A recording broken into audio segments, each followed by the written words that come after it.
कबीरदास जी बोले हैं निंदक नियरे राखिए आंगन कुटी सब छवाए। समझ में आया? यानी कि निंदक को कहाँ रखना चाहिए? जो आपका निंदा करता है, आपको चुगली करता है, आपके बारे में बुराई बतियाता है, उसको आप जितना करीब रख सकते हैं उतना करीब रखिए। हो सकता है अपने आंगना में कुटिया छवा के उसको रखिए। समझ में आया? फिर अगला लाइन भी बोले हैं बिन पानी साबुन पानी बिन निर्मल करे सुधार। यानी बिना पानी और साबुन के आपके अंदर का जितना बुराई है वो बताता रहेगा, आप अपने सुधार करते रहिएगा आप एक दिन एकदम बढ़िया और एकदम स्वच्छ इंसान बनकर क्या निकलिएगा, बाहर निकलिएगा, बिना पानी और बिना साबुन के। आप बताइए किसी भी देश में अगर युद्ध चल रहा हो तो वहाँ का आर्थिक स्थिति आगे जाएगा कि पीछे जाएगा? पीछे जाएगा, क्योंकि वहाँ पे एक से एक भयानक आपको बम मारना पड़ेगा, रॉकेट छोड़ना पड़ेगा। समय युद्ध करने के लिए बड़ा बड़ा हथियार चाहिए, बंदूक गोला बारूद ये सब चाहिए, और ये सब का फ्री में आएगा। दीपावली में वो आप बड़कावना फोड़ते हैं तो 10 रुपये का पड़ता है, और कुआं खाली बम दे आवाज करके रह जाता है। युद्ध भूमि में क्या भड़कावना ले जाकर फोड़िएगा? बड़का बम ले जाकर फोड़ना पड़ेगा ताकि दुश्मन तबाह की संख्या में जनता रोटी दो का नारा क्या होती चली गई और बोली आज जार सत्ता को क्या कर देना है, मिटा देना है, इस जार को आज खत्म कर देना है। अब इसका भनक जब जार को लगा तो जार आनंद फानंद में सैनिकों को बोला क्या हो रहा है? तो लाखों की संख्या में जनता क्या हो रही है, महल की तरफ बढ़ रही है। सैनिकों को बोला गोली चलवा दो सबको, एक भी जनता महल की ओर नहीं आना चाहिए। सैनिकों ने क्या महल के ऊपर चढ़ा और अंधाधुंध गोली का क्या कर दिया, फायरिंग कर दिया। समझ में? अंधाधुंध गोलियां बरसाई किस पर? उन निहत्थे किसान और मजदूरों पर। और जब गोली चलवाया तो हजारों की संख्या में लोग क्या हुए, मारे गए। पूरा सड़क खून से क्या हो रहा था, लाल हो गया था। पूरा का पूरा शहर ही क्या हो गया, लाल हो गया। ऐसा लग रहा था खून का क्या बह रहा है, नदी बह रहा है। तो 9 जनवरी 1905 को ये जो घटना घटा, ये कि कौन सा दिन था, रविवार का दिन था। इसीलिए हम लोग इसे खूनी रविवार के नाम से जानते हैं, या इसे किस रविवार के नाम से जानते हैं, लाल रविवार के नाम से जानते हैं।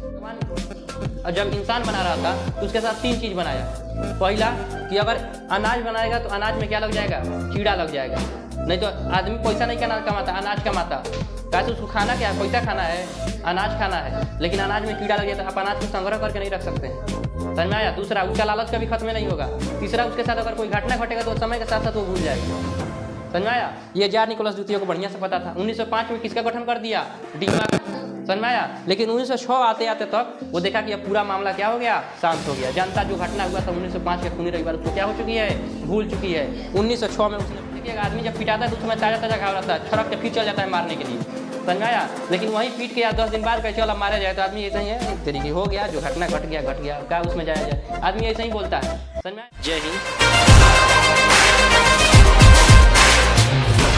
समाजवाद एवं साम्यवाद बताए थे। अपने समाज के बारे में सोचना क्या कहलाता है, समाजवाद। दो भागों में बांटा गया था। एक आरंभिक समाजवाद यानी यूटोपियन समाजवाद, इन्हीं को क्या कहा जाता है, स्वप्नशील समाजवाद। इसमें आपके सेंट साइमन आए थे, लुई ब्ला आए थे, रॉबर्ट ओवेन आए थे।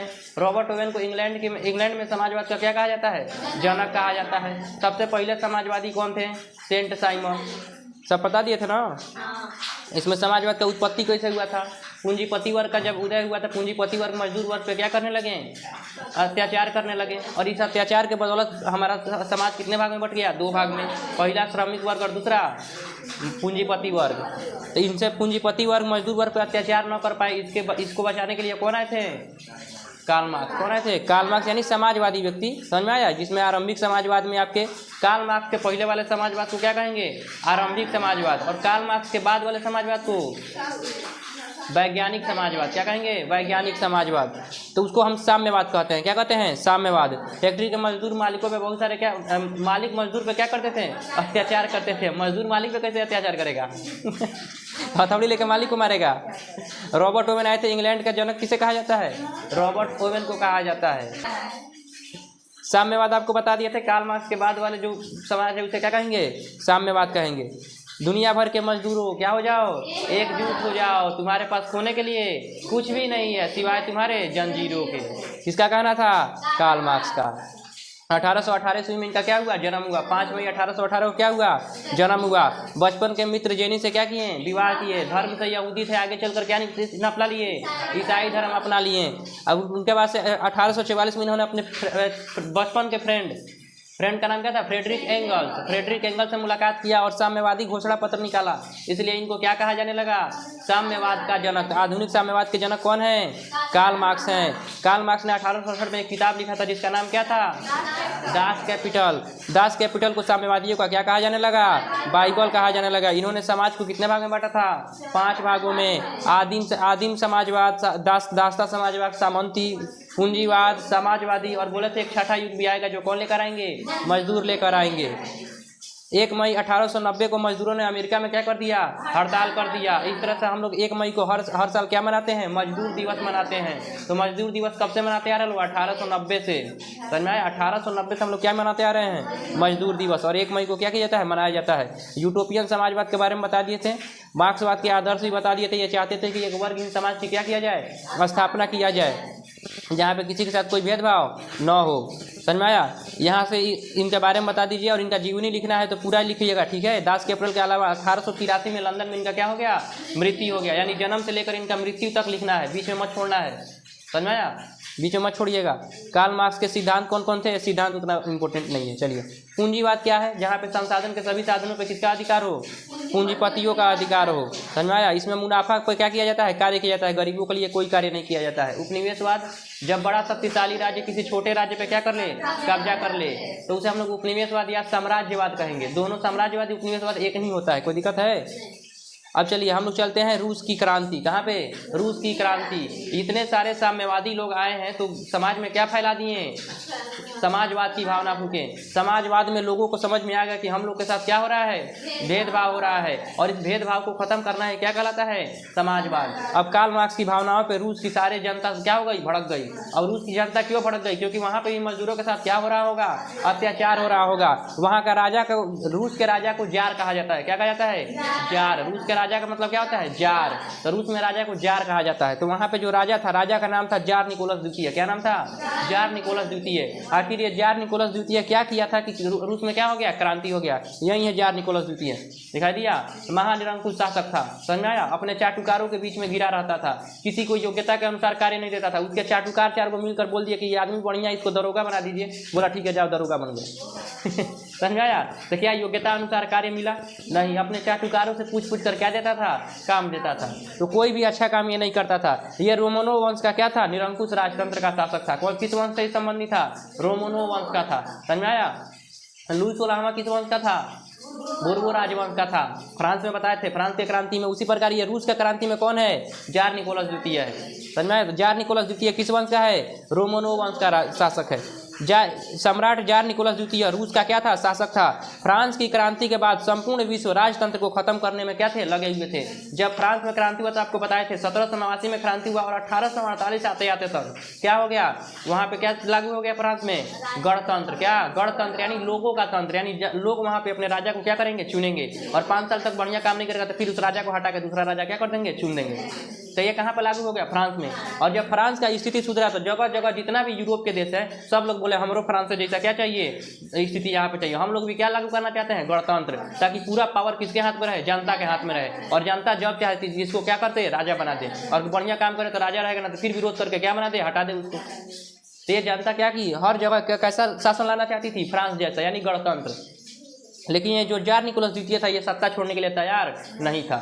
ये कह रहा था ऐसा कुछ नहीं होगा, रूस में जैसा चल रहा है वैसा ही चलेगा। समझ में आया? इस पर जनता क्या थी? कुछ इससे खफा थी कि तुम फ्रांस जैसा काहे नहीं काम कर रहे हो। समझ में आया? उसके बाद से देखिए, परंतु रूसी राजतंत्र अपना विशेषाधिकार छोड़ने के लिए तैयार नहीं थे।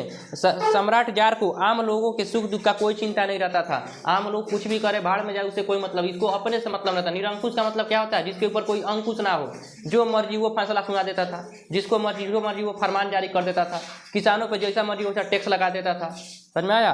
तो ये क्या था? अफसरशाही अपने चरमोत्कर्ष पे थी। अफसरशाही मतलब कोई अफसर आया लूट के लेकर चला गया। समझ में आया? जब भी अफसरशाही अपने चरमोत्कर्ष पे होती है तब विरोध होता है। समझ में आया? आप लोग मूवी वगैरह में भी देखते रहिएगा, कौन कौन पुलिस होता है इतना ज़्यादा अत्याचार कर देता है कि हीरो को ना चाहते हुए भी क्या करना करता है? खून खराबा में उतरना पड़ता है। तो वहीं अफसरशाही होता है। अफसरशाही का मतलब है कि वो किसी से पूछने ही नहीं जाएगा, आपके ऊपर अपने मनमानी अत्याचार शुरू कर देगा। इसे क्या कहेंगे?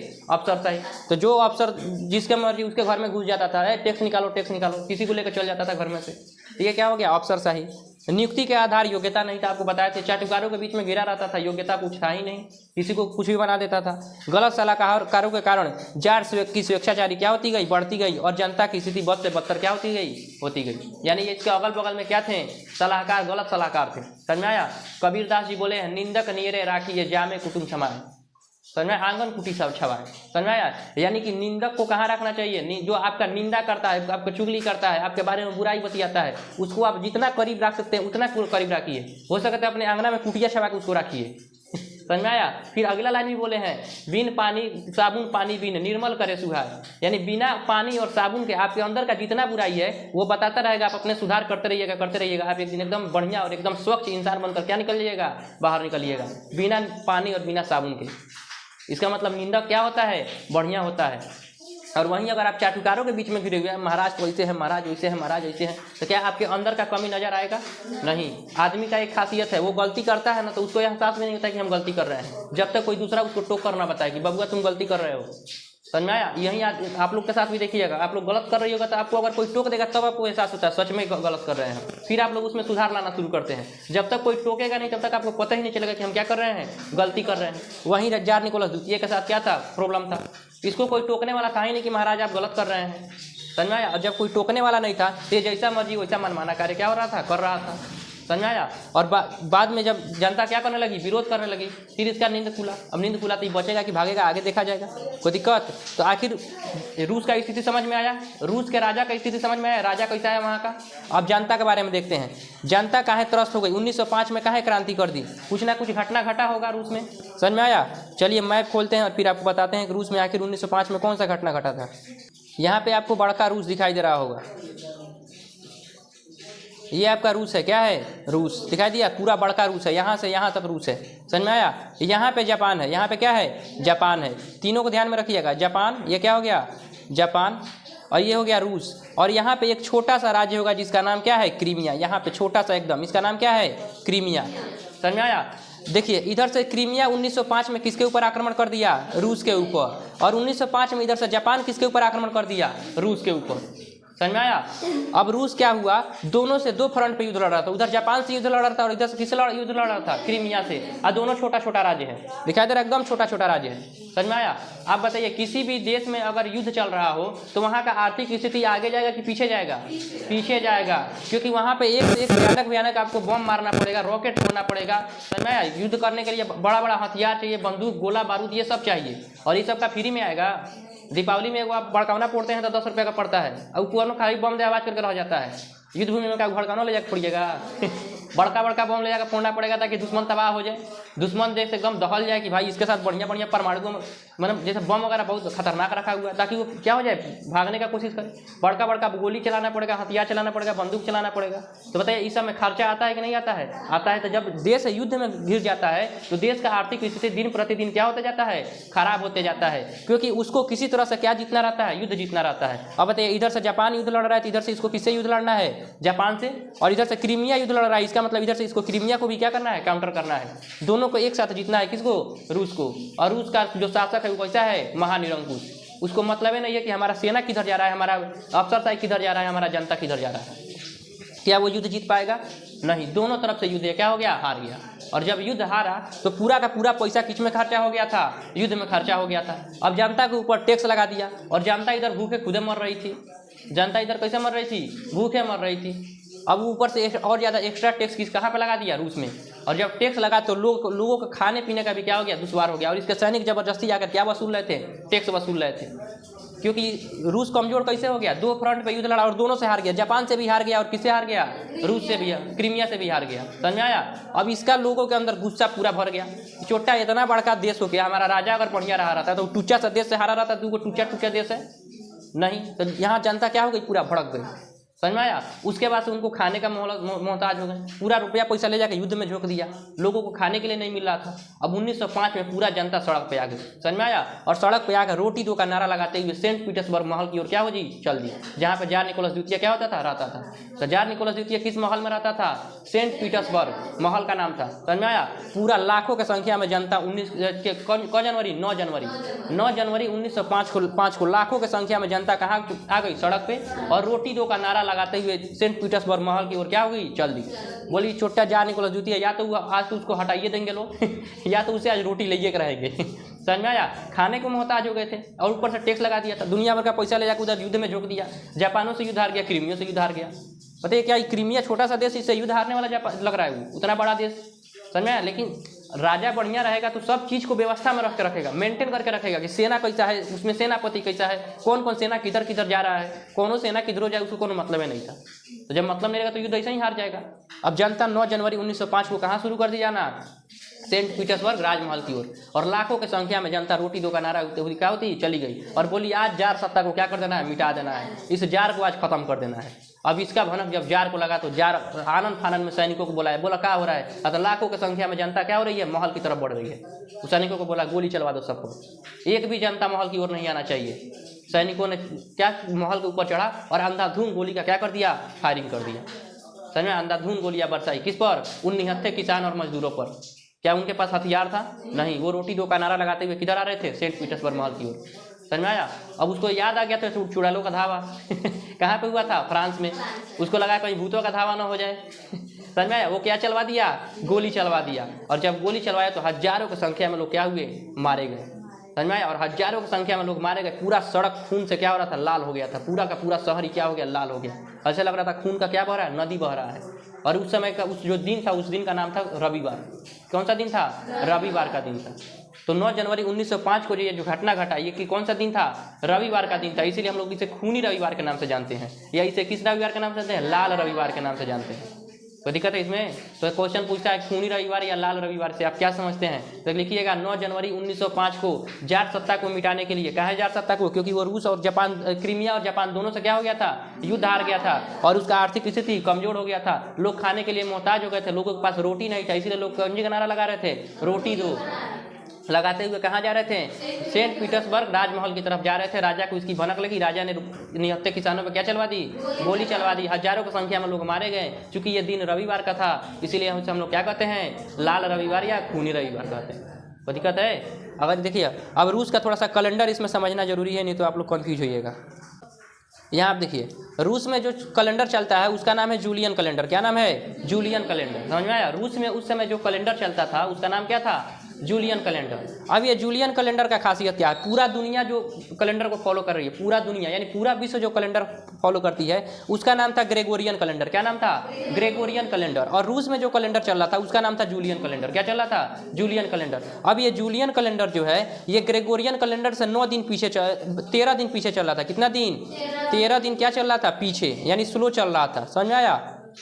जैसे वो लाइफ बॉय का आता है ना, धोते जाओ तू कहती है बंटी तेरा साबुन स्लो है क्या देखे हैं, सेम वही वाला इसका कैलेंडर क्या चल रहा था, स्लो चल रहा था। कितना दिन स्लो चल रहा था, 13 दिन स्लो चल रहा था। समझ में आया? तो बताइए, अगर 9 जनवरी 1905 को जो घटना यहाँ पे हुआ है, खूनी रविवार का घटना, तो रूसी कैलेंडर के अनुसार कितना जनवरी को हुआ है, 9 जनवरी को। यानी जूलियन कैलेंडर के अनुसार कितना जनवरी को हुआ है, 9 जनवरी को। लेकिन वहीं अगर आप ग्रेगोरियन कैलेंडर से देखने जाइएगा, जो पूरा विश्व फॉलो कर रहा है, तो इससे 13 दिन बाद ना वहाँ पे होगा, क्योंकि ये 13 दिन पीछे चल रहा है। तो वहाँ पे देखिए 9 में 13 जोड़िएगा तो कितना हो जाएगा, 22 जनवरी। समझ में आया? तो किताब में लिखता है कि 22 जनवरी 1905। समझ में आया? तो आप अगर एग्जाम में आ गया कि मतलब खूनी रविवार से आप क्या समझते हैं, तो आप डेट का चर्चा मत कीजिएगा, ठीक है? आप डायरेक्ट लिखिएगा जनवरी 1905 में, क्योंकि यहाँ पे देखिए 9 जनवरी, उधर 22 जनवरी। अब 9 लिखे कि 22 लिखे, पता नहीं है। अब ग्रेगोरियन कैलेंडर के अनुसार पूछ रहा है कि जूलियन कैलेंडर। अगर जूलियन कैलेंडर का देखेगा तो कितना फरवरी, कितना जनवरी, 9 जनवरी। और वहीं अगर ग्रेगोरियन कैलेंडर को देखें तो 22 जनवरी। तो आप वहाँ पे डेट डालवे मत कीजिएगा, डायरेक्ट कहिएगा कि जनवरी 1905 को जार सत्ता को मिटाने के लिए लाखों की संख्या में मजदूर सेंट पीटर्सबर्ग की ओर रोटी का नारा लगाते हुए क्या होने लगे, बढ़ने लगे। और ये जब भनक किसको लगी, जार को लगी, तो जार ने लाखों निहत्थे लोगों पे क्या चला दिया, गोली चलवाने का आदेश दे दिया, जिसमें हजारों की संख्या में लोग क्या हुए, मारे गए। और चूंकि उस समय का दिन किसका था, रविवार का था, इसीलिए हम लोग इसे लाल रविवार या खूनी रविवार कहते हैं। कोई दिक्कत है? तो ग्रेगोरियन कैलेंडर और जूलियन कैलेंडर कितना दिन पीछे है, 13 दिन पीछे चलता है। कितना दिन, 13 दिन पीछे चलता है। समझ में आया? जब रूस क्या हो जाएगा, समाप्त हो जाएगा, जब लेनिन आएगा तो लेनिन इस फिर कैलेंडर में क्या करेगा, सुधार करेगा। समझ में? 1918 में इस कैलेंडर में क्या होगा, सुधार होगा। अभी 1905 चल रहा है, अभी क्या कौन सा चल रहा है, 1905 चल रहा है। तो 1905 में हम लोग का 9 जनवरी, और 9 जनवरी के अलावा अगर ग्रेगोरियन कैलेंडर से चले तो कितना जनवरी, 22 जनवरी। कोई दिक्कत है कैलेंडर में? तो डेट आप लोग इधर उधर हो सकता है। समझ में आया? कहीं पर लिखता है फरवरी का क्रांति, कहीं लिखता है मार्च का क्रांति। समझ में आया? तो इसमें देखिएगा 13 दिन का आगे पीछे है, तो इसमें कहीं फरवरी लिख देता है, कहीं क्या होता है, मार्च हो जाता है। तो इस डेट में आप कंफ्यूज मत होइएगा, क्योंकि वहाँ पे दो कैलेंडर है, इसलिए आप कंफ्यूजन थोड़ा सा होंगे। इसमें कंफ्यूज नहीं होना है। कोई दिक्कत है कैलेंडर में? 13 दिन क्या है, पीछे है। रूस का कैलेंडर 13 दिन क्या है, पीछे है। तो 1905 का क्रांति समझ में आ गया। इसमें खूनी रविवार से आप क्या समझते हैं, आपका पूरा यहाँ लिखित में मिल गया है, आप लोग क्या हो जाइएगा, इसको पढ़ लीजिएगा, आपको PDF भेज दिया जाएगा। अब देखिए खूनी रविवार का घटना जैसे हुआ, पूरा जनता और ज़्यादा क्या हो गई, उग्र हो गई कि ये जार चुट्टा हम लोगों पे क्या चलवा दिया, गोली चलवा दिया। हजारों की संख्या में जब लोग मारे गए तो वहाँ पे कोई अपना भाई खोया था, कोई अपना भतीजा खोया था, कोई अपना बाप खोया था, कोई अपना बेटा खोया था। सब लोग, पूरा महिलाएं भी क्या हो गई, सड़क पर निकलना शुरू कर दी कि अब हम ही राजा को ना छोड़ दो। समझ में आया, समझ में आया। तो ये क्या हो गए, पूरा का पूरा महिला भी सड़क पर क्या हो गई, निकल गई। अब राजा और डर गया, बोला कि अगर हम जनता को शांत नहीं करते हैं तो जनता और ज़्यादा भड़क जाएगी, हो सकता है हमारा क्या ले ले, जान भी ले ले। समझ में आया। तो जो जार निकोलस द्वितीय था वो आनंद फानन में किसका गठन कर दिया, डीमा का गठन कर दिया। ये डीमा क्या होता है, डीमा संसद होता है। क्या होता है, संसद। संसद में जनता के द्वारा चुना गया प्रतिनिधि क्या होते हैं, जाते हैं और जनता के लिए क्या बनाते हैं, कानून बनाते हैं। जैसे हमारे यहाँ जो संसद है, लोकसभा, राज्यसभा, वहाँ पे देखिएगा जनता के द्वारा चुना गया प्रतिनिधि लोकसभा में क्या होते हैं, जाते हैं। जैसे हमारे प्रधानमंत्री कहीं ना कहीं से सांसद चुने गए होंगे, समझ में आया। शिक्षा मंत्री हो गए, वित्त मंत्री हो गए, गृह मंत्री हो गए, क्या हो गए, विदेश मंत्री हो गए। ये जितना लोग भी मंत्री जो हैं वो कहीं ना कहीं से सांसद चुने गए होंगे और वहाँ पे जाकर क्या होंगे, बैठे हुए होंगे और वो हमारे लिए क्या बनाते हैं, कानून बनाते हैं। समझ में आया।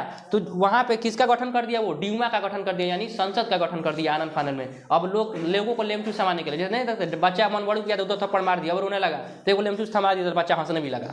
वही हाल कौन किया, जार निकोलस द्वितीय। जब जनता क्या हो गई, मतलब उग्र हो गई, तो उनको लेमचूस थमाने के लिए क्या कर दिया, 1905 में डीमा का गठन कर दिया। समझ में आया। अब वहाँ का संसद का नाम क्या है, डीमा। समझ में, 1905 में डीमा को पूरा अधिकार दे दिया। बोला ठीक है, जनता जैसा चाहती है वैसा होगा।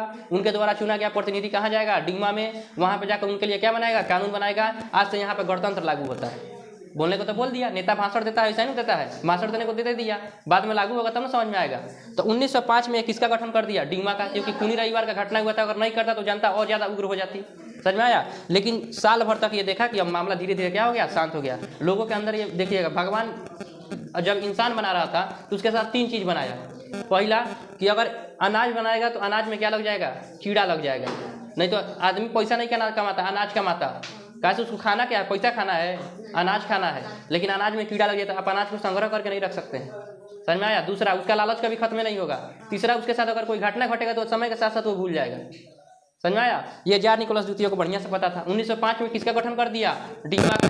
समझ में आया। लेकिन 1906 आते आते तक वो देखा कि अब पूरा मामला क्या हो गया, शांत हो गया। जनता जो घटना हुआ था 1905 के खूनी रविवार, उसको क्या हो चुकी है, भूल चुकी है। 1906 में उसने फिर क्या किया, अपना अथी निकाला, क्या निकाला, फरमान निकाला, एक फरमान जारी किया और उसमें बोला कि डीमा का सारा अधिकार वापस लिया जाता है। पूरा का पूरा अधिकार फिर राजा के पास, जार निकोलस द्वितीय के पास आएगा। पूरा जनता बोली छुट्टा ही तो वापस ले लिया। अब बताइए, साल भर के बाद फिर कोई जगह क्रांति करना तो कोई मानेगा। उस समय ताज़ा ताज़ा घटना था। समझ में आया। कोई जैसे देखिएगा, आदमी जब पिटाता है तो उस समय ताज़ा ताज़ा घाव रहता है, छड़क के फिर चल जाता है मारने के लिए। समझ में आया। लेकिन वहीं पीट के या 10 दिन बाद कहीं चल अब मारा जाए तो आदमी ऐसा ही है, तरीके हो गया, जो घटना घट गया, क्या उसमें जाया जाए, आदमी ऐसा ही बोलता है। समझ में आया। तो साल भर के बाद फिर बोला गया कि चलते हैं क्या करने के लिए, क्या करने, आंदोलन करने। तो कोई राजी नहीं हो, बोल भाग, कौन सी आंदोलन, बार बार आंदोलन किया जाएगा। ठीक है, तो किया है, कौन मारे गलत है, कुछ गलत करेगा तो देखा जाएगा। तो लोग क्या हुए, छोड़ दिए। तो 1906 में डीमा का अधिकार क्या कर लिया गया, छीन लिया गया। अब छीन लिया गया तो बताइए 1917 में जो क्रांति होगा इसका प्रभाव उस पर पड़ेगा कि नहीं पड़ेगा, पड़ेगा। अगर ये डीमा का गठन किया था, अगर डीमा भंग नहीं किया रहता तो क्या 1917 का क्रांति हुआ रहता, नहीं हुआ रहता। ना फरवरी का क्रांति हुआ रहता और ना ही अक्टूबर का क्रांति हुआ रहता।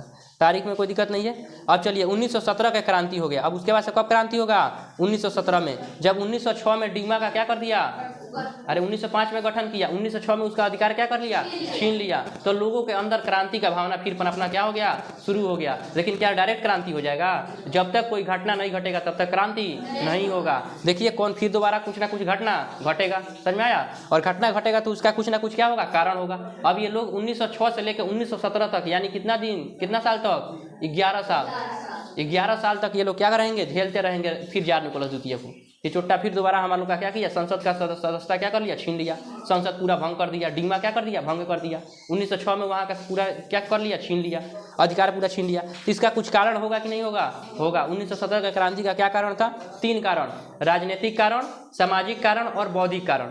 राजनीतिक का कारण क्या होता है, यानी राजनेता, यानी नेता के द्वारा कुछ किया गया होगा। सामाजिक कारण यानी समाज में रहने वाले लोगों के द्वारा, जैसे मजदूर हो गए, किसान हो गए, युवा हो गए, इन सब के द्वारा। और बौद्धिक कारण समाज में रहने वाले दार्शनिकों के द्वारा कोई पुस्तक लिख के आप अथी कर फैलाएगा। जैसे कार्ल मार्क्स क्या थे, दार्शनिक थे, समझ में आया। सेंट साइमन क्या थे, दार्शनिक थे, समझ में आया। मेजनी क्या थे, दार्शनिक थे। उसी प्रकार यहाँ पे कुछ दार्शनिक लोग भी आएंगे जो क्या करेंगे, इस क्रांति को भड़काने में मदद करेंगे। ऐसा ऐसा पुस्तक लिखेंगे कि लोगों के अंदर आक्रोश भर जाएगा कि ये राजा हम लोग के साथ क्या कर रहा है, गलत कर रहा है। तो ये 3 कारण होंगे, पहला राजनीतिक, दूसरा सामाजिक और तीसरा बौद्धिक। क्या हो जाएगा, बौद्धिक कारण, समझ में आया। तो ये 3 कारण होंगे कौन सी, 1917 के क्रांति के। तो दिक्कत है।